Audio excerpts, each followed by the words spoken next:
Another week, another Football Tailgaters podcast where we go over hot topics in the NFL. Let me introduce ourselves, starting with our Jets fan, Yams, Andy the unbiased fan in the group, and myself, Aaron. I'm the Cowboys fan in the group, and we got a lot to unpack for Week 13 in the NFL. So let's go over our topics for today. As always, we got our quick hitters here with our weekly biggest disappointment and surprise. So for Week 13, what is your guys' biggest disappointment? Disappointment. Another week, another rant. The Jets fans deserve much better. We're not asking for them to be great. We're not asking them to be good. We're just asking for them to do the bare minimum. Just score 14 points. If they scored 14 points, we win the game. I blame everyone on the Jets organization. I blame Woody Johnson. I blame Joe Douglas. I blame Robert Saleh, Nathaniel Hackett. The list goes on.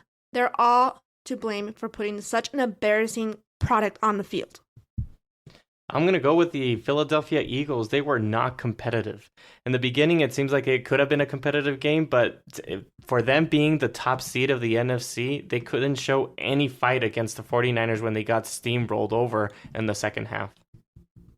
Yeah, I'm going to jump on that train as well, because the top seeded team, right, sitting at the very top of the NFC was showed out by San Francisco 49ers, they were pretty much considered the underdogs in certain situations here, you could argue, right? It was going to be, this is one of the greatest games we were going to see this season. And to see the Philadelphia Eagles, of course, there's some stuff that happened, right? But let's get broader here because we're going to get deeper later on. But to see what Philadelphia was able to produce on that Sunday, it was pretty disappointing. So it's interesting to see what they have next with the Dallas Cowboys up next. But for now, I didn't like what I saw from them. So we'll see what happens later on. But for now, pretty disappointed with them. What about Week 13 biggest surprise? For me, I'm going to choose the Colts. They've been a surprise this season for me. They have a new coach. They have new young players in the team. They made great moves all around from the front office. And, when they lost Anthony Richardson, you would think this team is going down, but they're hanging in there. And a lot of people thought they were going to be, one of the worst teams in the NFL, but they're still holding on to a playoff spot. What about the Green Bay Packers beating the Kansas City Chiefs? I mean, Jordan Love is playing really well in these last 3 games. And even though there was a big-time non-call pass interference, the whole game there was some calls that were really questionable or non-calls questionable. The Chiefs shouldn't be in that position. They are supposed to be the top of the AFC, and they got beat by the Green Bay Packers. I think it's pretty impressive what I'm seeing from the Green Bay Packers. And now that they're sitting second in the North after beating the Lions, who are sitting up top in the North, right? And, they still are, but you get what I'm saying. So they're on a 3-game win streak. And we can't forget about what they did to the Lions on Thanksgiving. And now what they were able to do in a very, very, very controversial game against the Chiefs. But nonetheless, I won't take the credit away from them fully, right? Even if the officiating in this game was probably one of the worst, right? Very controversial calls. A lot of them, they were going on throughout the whole game. But they were still able to pull out the win, 27-19. Jordan Love, he looked pretty good, right? The running game was so-so. But I think what the coaching staff of the Green Bay Packers are able to do with the roster that they have right now, they have a pretty good defense, but to be able to show out and beat the Chiefs, who are the Super Bowl, defending champions, it's pretty impressive. So I'm surprised about that. Let's get into the main topics now. So we got a lot to go over and some pretty, I guess, healthy rants from our Jets fan here with the Yams, right? We're going to start out with Zach Wilson and the report that came out about Zach Wilson saying that he's not fully committed being the starting quarterback, after some thoughts going on saying that, hey, maybe we should start Zach Wilson again. And he's not about that. So what do you guys think of this report of Zach Wilson saying no to being the starter for the Jets? I don't know. I kind of agree. At this point, I would just say screw the Jets. There's a famous saying out there that never let a good crisis go to waste, and I think that's what Zach is doing. So he is holding on to whatever is left to fix his image or whatever is left of his image as he is not the reason why the Jets suck. Just end the season. Yeah, I think that his agent or his publicist, whoever's around him, is just telling him, you know what, you got to salvage whatever career you have available for the NFL. They put on these other quarterbacks in there, and they're having trouble as well. So it can be shown as a perspective that it's not the quarterback's fault completely. So whatever team he moves to, he has another chance. So yeah, I agree with him as well. Also want to point out there's, nowadays I feel like a lot of people like their conspiracy theories. I don't know if you guys saw this clip. I'm sure Yams definitely did. Actually, I think you posted it in the chat in one of our group chats of the chit chat that Aaron Rodgers and Zach Wilson were having. People love making their little speculations about what that little talk and that reaction that Zach Wilson had in that clip may have been about. Completely relevant to the situation or irrelevant. We don't know. But the internet made it interesting, so I don't know if that has anything to do with it. But I think his current situation right now is, I think he should, what he's doing right now, being kind of confident. I think he should be more confident in the situation of, no, I do not want to be your starter after this whole situation that's been going on, right? It's a whole mess of what Wilson and the Jets have been going through, right? And the fact that they were put in this situation by a big part, with the ownership of the Jets, right? They were put in this situation where there's no backup plan. There's no backup plan. So you're kind of screwed over here. And a lot of players were screwed over, right? And I'm sure a whole ton of them are upset. And especially your star players, right? With Wilson and Williams and, all the other ones. Hall, of course. Can't forget about him. And what we all thought was a big signing. Maybe, some thought where it was a big signing with Dalvin Cook, right? He was coming off 1,000-yard seasons, whatever. But going back to that, it's good for him. I think he should definitely be against it and really figure out what the Jets should try to do here, because this is what they got themselves into, and now they have to pay the price. So it's unfortunate. It sucks. Yeah, no, it's unfortunate. The only positive that I can see about this is, for one, you do have an owner that does want to win. He flew in his private jet to California to close the deal on Aaron Rodgers, which we all agree that Aaron Rodgers is an elite talent. And for the most part, think that he can still play. He's still an elite quarterback. We saw Brady play really well until he's 45. He just turned 40 years old this December 2nd, 2 days ago.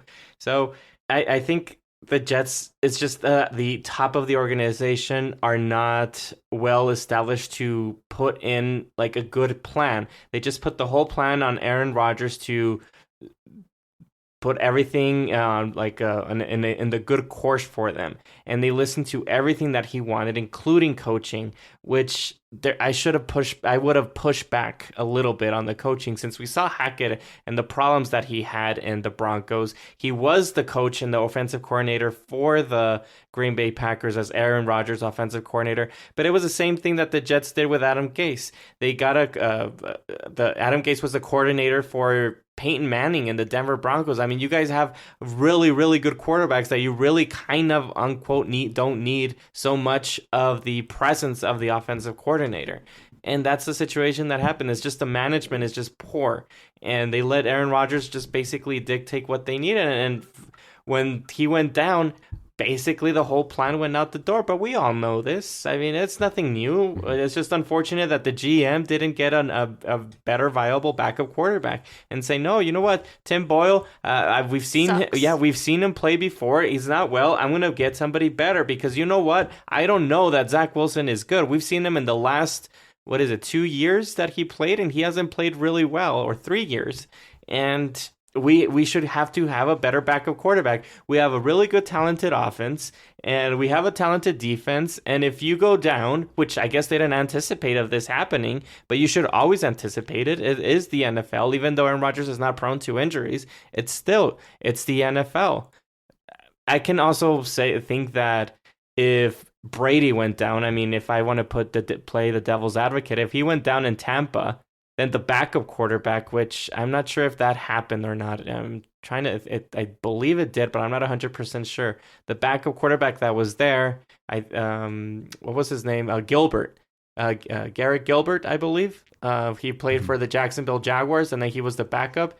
He did play okay, and for them when Brady went down for a game or two, if I'm not mistaken.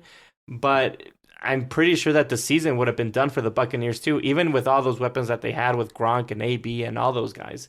So it's just unfortunate that this happened for the Jets for this year. So Salah was kind of commenting on the report that came out saying that the team was leaning towards Wilson, right? But he's reluctant because of the wrist injury. That's what the report says. Mm-hmm. And Salah insisted that that wasn't the case, right?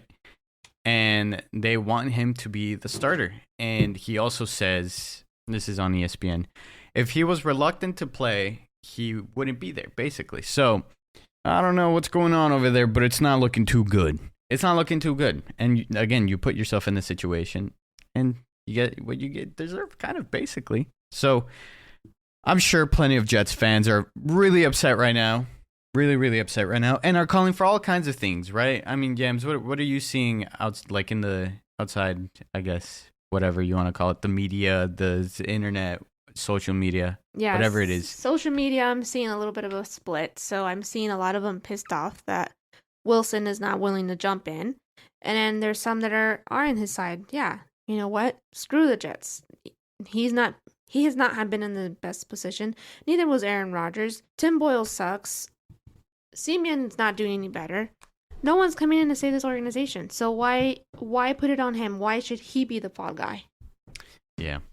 And it does kind of make sense if he doesn't want to risk himself being injured, considering the situation that he's in, right? Where's the offensive line? That's been a struggle the whole season, right? They haven't really necessarily been able to adapt apart from, an occasional game like the Broncos. But overall, it's just not a good product that they have up there for the offense. And it's frustrating because you put a lot of pressure on the defense, and the defense can only hold for so long. Yeah. So that's what I'm saying. It's a very complicated situation. Yeah, and just look at the Colts. Yeah. They did lose Anthony Richardson. Yeah, they're doing really well. And they're fine. Yeah, but they got a legitimate backup quarterback. They got a backup quarterback. Yeah. They have a competent offensive coordinator. I have Nathaniel Hackett, who almost destroyed Russell Wilson's career.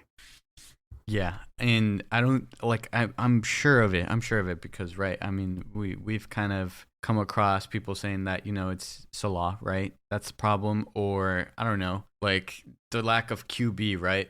For example, like the GM not making a trade for a good QB, right? Well, or a good backup. This is one of the reasons also that I believe the Carolina Panthers role is not that great as well. You're going into a position where you basically don't have your legitimate quarterback here. So Aaron Rodgers and that's what the Jets' problem has been.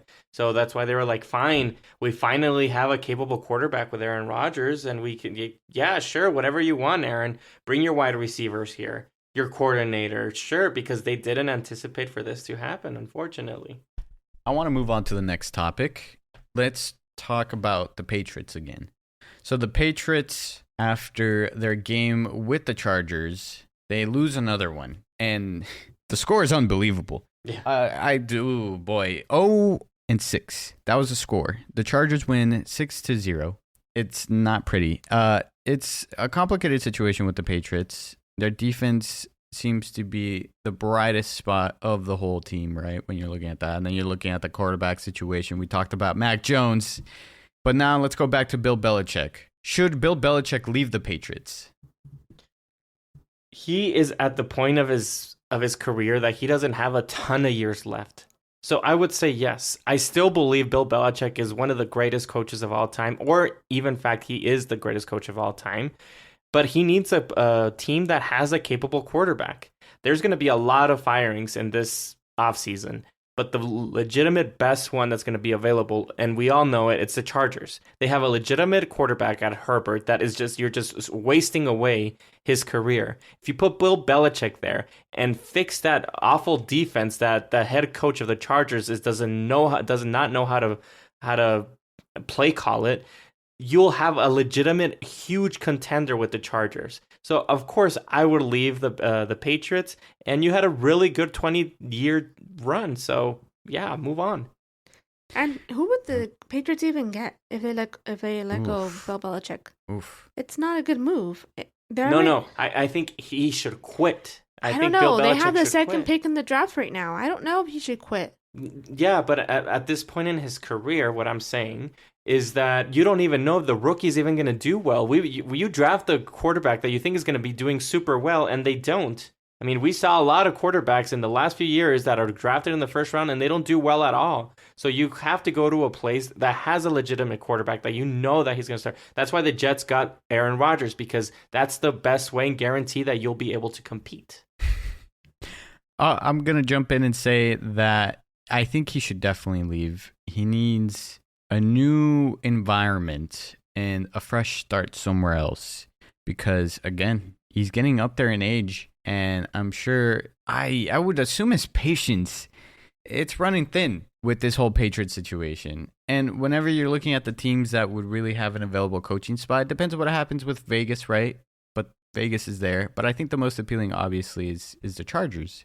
And you would look at anything else like Carolina. He's definitely not going to go to Carolina, in my opinion. So it would kind of really come down to probably either the Raiders or the Chargers. From looking at the standpoint right now, I mean, depending on what happens to the current head coaches, right, if they get fired or not. But right now, with the current situation, it's I'm pretty sure that Staley's going to get fired. So it's looking like that's going to be the spot. And that's perfect for him because the whole team is set up right there for a Super Bowl. Yeah. And especially with the Chiefs, they're going down. Yeah. Where's the wide receivers, right? We're going to talk about them later, but the AFC's weakening in some spots. And this is a perfect opportunity for a team like the Chargers to take over. And I'm sure that the management for the Chargers is extremely frustrated with this whole situation, right? What they're sitting at. And it shouldn't be this kind of Can you position believe? Can you believe if the Chargers get the Belichick gets Bill Belichick? They would be the favorites in the AFC. Everybody would be saying they're the favorites of the AFC. Whoever goes to the Super Bowl, even though if the Chiefs go back to the Super Bowl, which for now it doesn't look like that's happening. No, in the the division, you got Mr. Andy Reid, you got Sean Payton and Bill Belichick in one division. Yeah, can you believe that? That would be insane, hopefully and I would love to see that. Yeah, hopefully the football gods allow it because that would be amazing. I mean, can you believe Herbert being with Bill Belichick? It's like he's getting his. I'm not saying that he's Tom Brady, but he is in that elite status to be in that playmaker. Yeah. Oh yeah, they are wasting away his talent, and it's very unfortunate to see. But I do believe that Bill Belichick should leave and go to the warmer climate in LA. I just don't see it. He just signed a contract in the offseason. I don't know how he can. I'm sure there's ways of getting out of there. Yeah. Why sign it? You already know you don't have a quarterback. Why sign it? Okay, let me put it to you this way. They can trade him to the Chargers. And the Chargers would love to give their first round pick for Bill Belichick. And here you go. I get it. But why did Belichick sign a new contract in the summer, the offseason, knowing going into it, he had to work with Mac Jones again and Bailey Zappi, two sucky quarterbacks? Well, I mean, first of all, it's a way to secure a job. And two, I think it's ego-ness as well that he can still continue doing because he's a big ego guy. That's why Tom Brady left. So I still think it's it'll plays work. A part. Yeah, it'll work. And we've seen the owner, Robert Kraft, getting really frustrated on the sidelines with this type of product that he's putting on forth. There's a lot of Patriots fans calling his name out, which I think they're a bunch of crybabies out there. I mean, you had a 20-year, 2 decades of pure successfulness, and now you're like wanting him out? Like, shut up. But anyways, he should be able to finish his career somewhere else, and he'll do really, really well with the Chargers. Go ahead, take him out of my division. Take him. Well, I mean, yeah, they've given you guys a loss, so it's I think it would be good for you guys if he's out of there. Who would take over? I don't know, but that's another day. Let's jump over to the NFC and talk about Jordan Love. So obviously, the Green Bay Packers versus the Chiefs. Kansas City Chiefs. That was a game and a half, right? It was crazy to say the least, right? We've talked about this, the officiating, whatever you want to say about it, but the Green Bay Packers come out with the win, 27-19 against the Kansas City Chiefs with Patrick Mahomes. Is Jordan Love overrated? I think it's too soon to tell. Obviously, he did play a good game. He showed out against the Kansas City Chiefs, and it was, I think, his best game of the season, I believe. But it was also Zach Wilson's best game of the season when he played Kansas City Chiefs. So I wouldn't get too excited on Jordan Love right now. Too soon to tell. It is a small sample size. Once a defensive coordinator figures out a way how to make the quarterback Jordan Love like struggle, then we can see. We have to see him play against adversity. And in the beginning of this year, yeah, he's new to this role. He did struggle. So he is going in the right direction, but I think it is too soon, apparently. Well, no, I remember him actually not struggling, but I don't know how long that lasted, because they won against the Bears at the very beginning, and I'm pretty sure he balled out in that game. But then he lost against the Falcons by a point, and then won against the Saints by a point again, and then they went on a 4-game loss streak against a pretty tough opponent. Sorry, with the Broncos. They're tough. I think they're tough, and the Lions, right, who are shown to be pretty competitive, right? Of course, they're sitting up top in the NFC North, but it's hard to say for me if Jordan Love is overrated or not, because we're just barely now seeing him take on the reins of the Green Bay Packers. I don't think he's played awful from what I've seen, but I also think he needs time. I don't think he's an instant starter or, like show out and stuff like that. He was sitting behind Aaron Rodgers, but how much more time do you need? The thing is, I don't think they're calling anyone, like, I don't think they're considering Jordan Love to be like insane. Like, yeah, there is praise because he did win against the Chiefs, who are again the Super Bowl champs. He played really well in Thanksgiving, and he played pretty well. Yeah, he's been playing pretty good recently, but he's had his up and downs, and I don't think it's just overrated just yet. I think it's just the right amount of praise that he's experienced as of now. If he continues this, it's fully deserved. Well, the media as of today, they've been saying, because he did win yesterday and against the Chiefs, that like they have their quarterback of the future, and oh my God, he's looking amazing and this and that. And I'm like, hey, could you put on the brakes a bit? Like, it's only been this is his first season as a quarterback. Give the coordinators next year to prepare for him or whatever he needs to do, and see what he's lacking or what he'll have trouble with. And like 4 weeks ago, there were people saying that this is his last year. They should quit on him and move on. And that's how media is, of course, right? But as just people like us, just looking with our eyeball test and looking at the games and statistics and everything, next season we'll see once he plays against adversity, when defensive coordinators prepare for him correctly, then we'll see if he's able to actually take the reins. So give him a full year next year and we'll see. Plus, it's because when he plays good, though, he looks like he can be a competent quarterback of the future. We saw that with RG3 too, and look what happened. Well, I think it's a different situation with what's going on there, but I mean, that's just how I see it, right? But I don't think, well, I mean, yeah, it's of course it's an overreaction to immediately jump on that train. And I don't know, like, I haven't really been seeing that, in my opinion. The up and down of the media saying that, oh, they should move on from him or whatever. I think that ideally is yeah, don't get too ahead of yourself. But I think he's deserving of the price because he has shown that he's capable of winning games, right? And especially with not the best offense, right? He's missing Aaron Jones currently, and the wide receiver core is not the worst in the world. I think they're kind of better than the Chiefs' wide receiver core. And as for the defense, I think the defense is good. So as long as you don't have a terrible defense and you're able to produce something good, and especially with the offensive minds that they have over there with the Packers, it's going to be good for him. But like you said, I mean, it's just his first full year, so we need to see more from him. And what are the chances that Green Bay hits it 3 times in a row to get a franchise quarterback? What are the chances? Like the 3rd time? I don't know. I say very unlikely. It could be that it's one of those organizations that are just do well. I mean, you have these organizations that are just competent to do these types of changes. I put the Steelers up there, even though Pickett is like up and down. The Ravens. They've been pretty well. I would put the Steelers with wide receivers. They've been able to bank it on wide receivers in the drafts. Mm-hmm. And I don't know if they're the same with Green Bay. They had Brett Favre, Aaron Rodgers, and now can we say that they got it right with Jordan Love? Not yet. They both they sat 3 years behind each other. So. Yeah. I don't even know who was before Brett Favre. I don't know if he was good or not. Yeah. I mean, what was it in the 60s? I mean, it was Bart Starr, and then who knows who it was until the big time Brett Favre came in. But yeah. They have a pretty good history of quarterbacks, though. They do.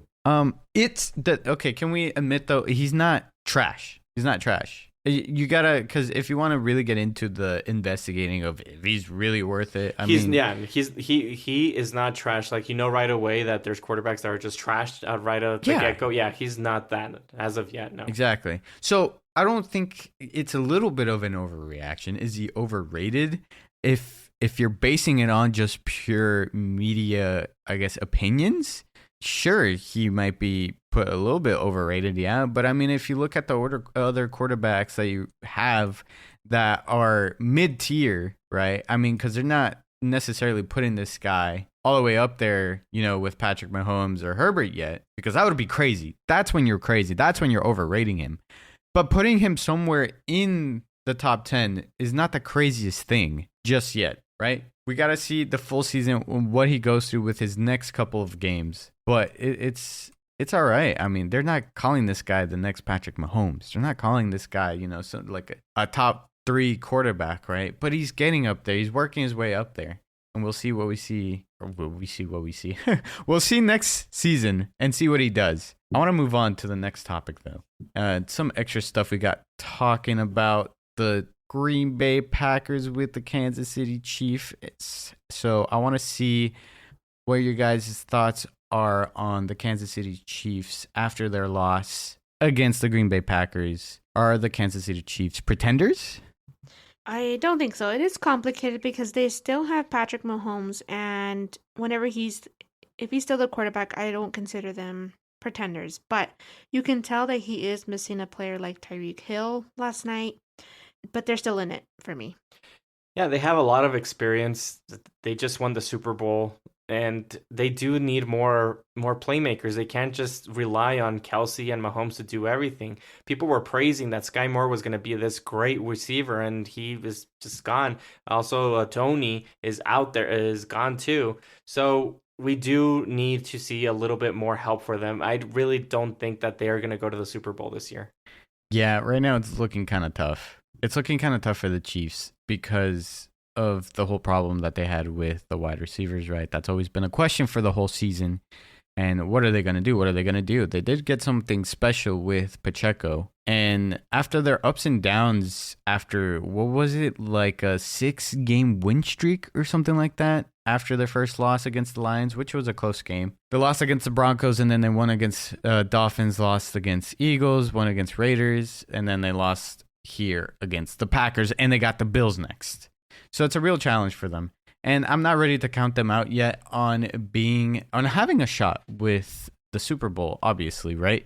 But it's not looking good. It's really not looking good. And this might be something to where they need to not exactly hit the panic button, but start really scrambling to strengthen that offense, because they got a positive and a negative. They got a positive with Pacheco, but the negative is the wide receivers. And they need to make sure they keep that defense solidified, which, can have his issues. But, right, they got Chris Jones, right, after he was holding out. So they just got to keep this dynasty intact, and they'll be fine. But, yeah, it's not looking good. Let me just say that also those people that were saying that if Taylor Swift was there, she would be their lucky charm, and they haven't lost with her there. Well, she was there last night, and they lost, so you can throw that out the door now. I mean, that's all whatever. It's just fun talk. It's nothing serious. No, I took it seriously. No, if you take it serious, no, I don't take you serious. Come on. I mean, it's fun. It's fun in games, right? But realistically, imagine really betting on that game just because you were like thinking that Taylor Swift is there. You have a problem. Yeah, call that 1-800-GAMBLERS problem. Yeah, exactly.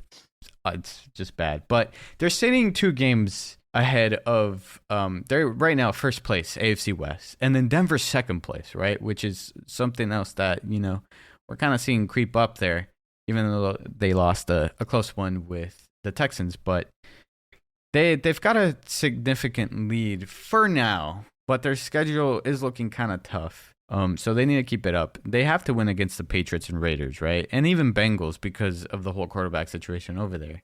The Chargers one, I can see them losing that one, and I can see them losing against the Bills. So if my math is right, what is that? 9, 10, 11, 11, and 6? I think that's good enough for them to get into the playoffs. Is that good enough for them to show out and go all the way to the Super Bowl? I don't think so, sadly. After what Even though I've the been AFC seeing, is a lot is up for grabs, like nobody is like Yeah. a huge contender. It The could only be for anyone. Yeah, we can see Baltimore still being the top team there, but we've seen them struggle in the playoffs before. Yeah. So yeah, What about on the NFC side, guys? So that's another big one. We just had one of the biggest games, if not the biggest game of the regular season, with the Philadelphia Eagles and the 49ers. We all thought, wow, that was going to be an ultimate shootout. But that was not necessarily the case. There was a few controversial things, as always. I feel like that's always the case with big games, right? But you got to focus on what the end was. And that was that the 49ers took the win against the Philadelphia Eagles. I'm sorry, Eagles fans. It is tough to lose, but it does happen, right? It's hard to be a perfect team. And that's clearly what was kind of talked about with the Eagles having their struggles. So they weren't able to successfully form an offensive rhythm, and they struggled. So 19 points against one of the best defenses. It kind of does align with each other, but when you're trying to be a Super Bowl contender, it doesn't look all that good on your resume. But that's all right. It happens. It's a regular season. Are the Eagles overrated?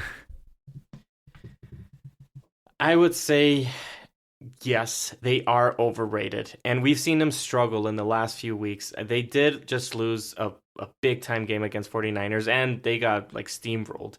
The week before, they almost lost against the Bills. Let me say that. If Gabriel Davis ran the correct route and caught the ball, the game was over. Before that, they've been struggling. They've just been struggling.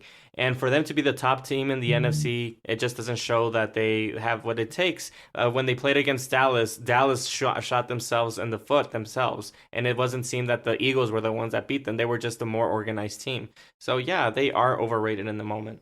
Yeah, the Eagles are not it. They're not going to the Super Bowl. I'm sorry, Eagle fans.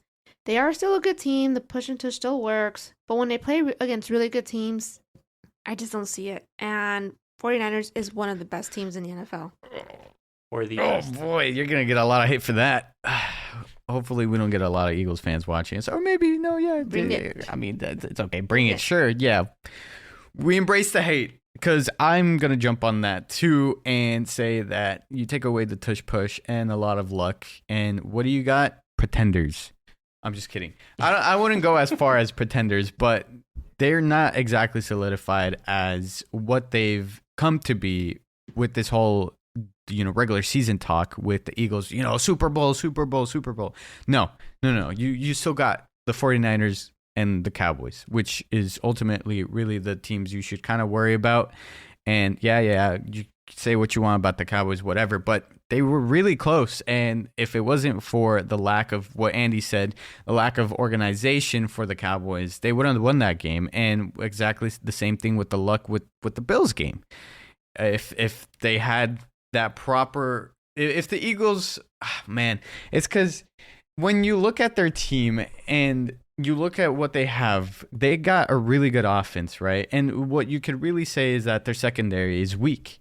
And that's why they've been in such shootouts because, again, like I was going to say, the Bills game, if they just had the right stuff going on with the Bills, right, expose that secondary properly and hold them off to what they were supposed to, and obviously we can maybe argue, a little bit of refs help, that's a little bit of that, but I'm not going to fully say that's why they're successful because they're a good team. I just don't think they're going to be really good when it comes to the championship, that they're going to end up going to the NFC Championship. Who is it going to be against? That's a little bit murky. I do think they are going to make it to the NFC Championship, though. But Super Bowl, I don't know. I don't think so. It'll be close.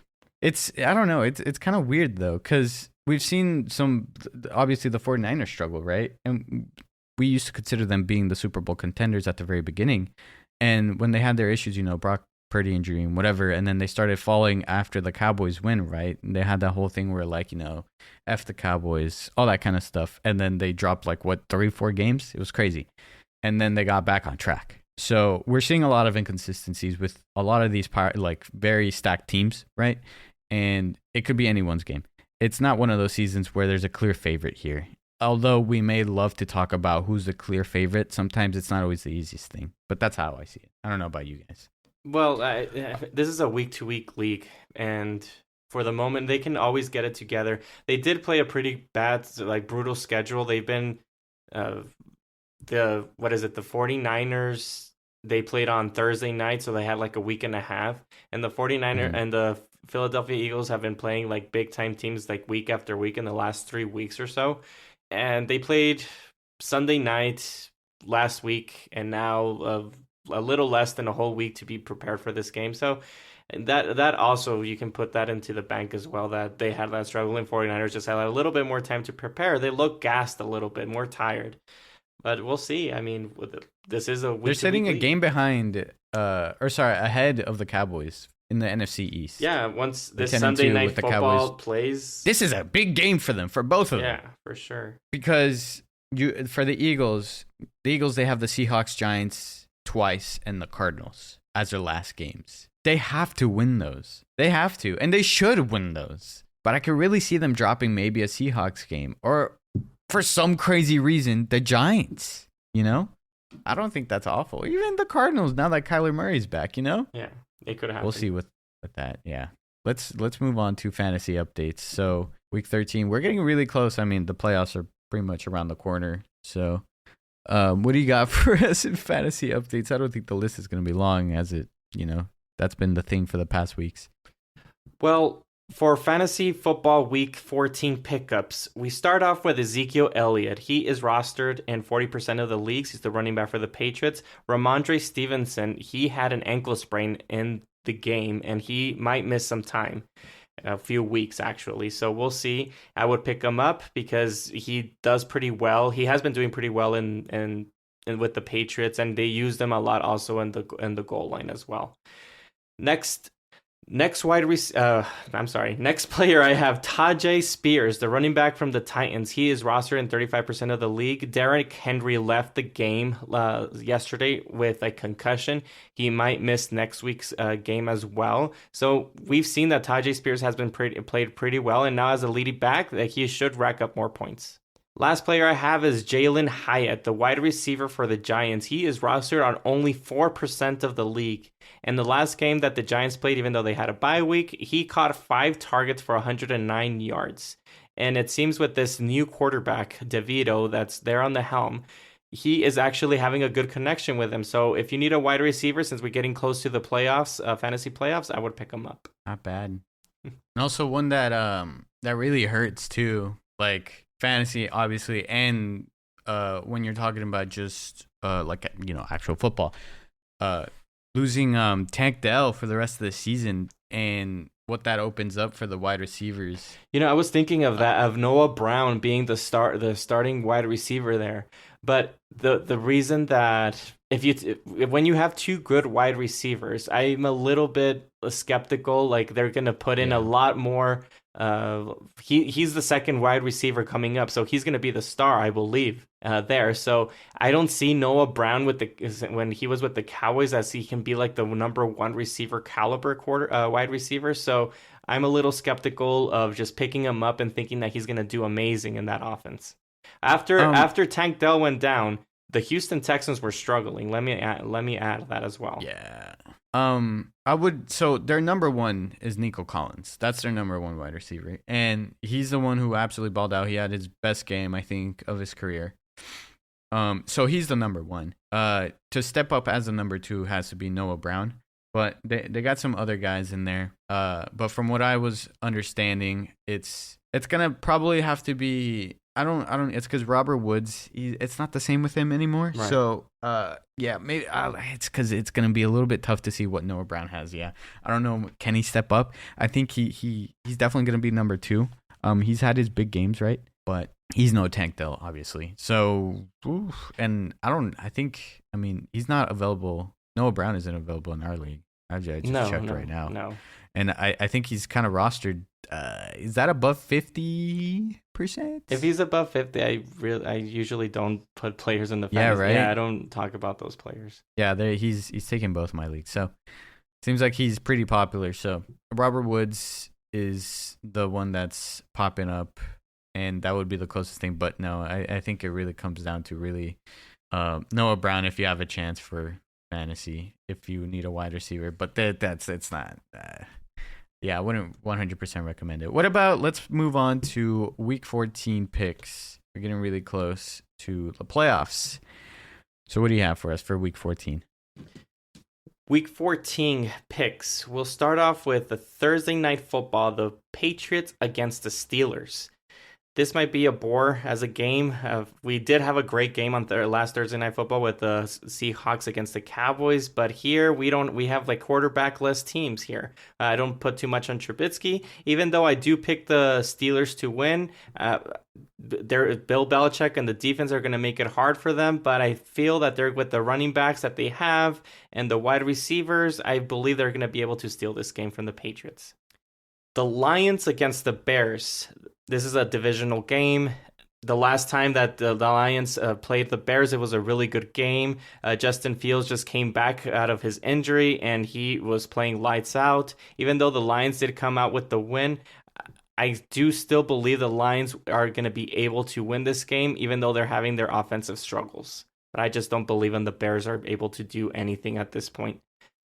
The Buffalo Bills against the Kansas City Chiefs. This is another big-time game in the AFC. The Bills need to show up in order for them to continue to be contenders. And the Chiefs as well. They have been having their struggles. We just talked about them. And I believe the Chiefs are going to figure out a way to beat the Bills. I believe the Bills are just having some issues offensively. And people want to put the head coach on the hot seat, even though he is going to be staying for the next season. So I'm going to be taking the Chiefs. I'm sorry. Sunday night football. This is probably the game of the week. We have the Dallas Cowboys playing at home against the Eagles. Now, the Cowboys, they do really well at home. They haven't been playing against really big-time teams, so a lot of people are talking a lot of hype for the Cowboys. I believe I myself am a little bit skeptical. This can go either way. Either the Cowboys can win or the Eagles can win, but I'm going to take the Cowboys, even though, and the only reason is because when they played the Eagles in Philadelphia, I believe the Cowboys just hurt themselves with penalties and not scoring the points when they needed to, stepping out of bounds. So I'm going to be taking the Cowboys. Monday Night Football, we have two double headers. For the first Monday Night Football, we have the New York Giants against the Green Bay Packers.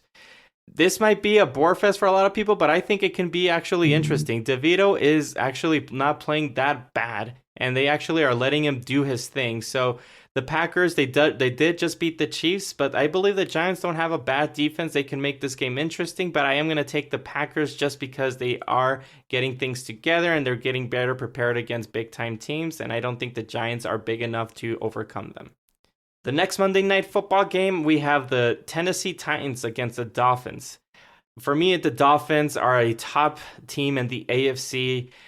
But when they do play against big-time teams, they do have their struggles. And the Titans is not a team to take too seriously. Even though we did see a really good game against the Colts, even though the Colts did beat them, I believe that the Dolphins, with the fastness of the Cheetah Hill, is just going to roll over the Titans. So I'm going to be taking the Dolphins. Ooh. And we got two teams on the bye weeks with Cardinals and Commanders. I believe that will end it, no? The bye weeks? Yeah, I believe so, yeah. We're getting there. What is it, like 4 or 5 more weeks left? I mean, from those two teams, I just think the Cardinals has the best chance to do anything and just win all out, and maybe they have a chance to go into the playoffs.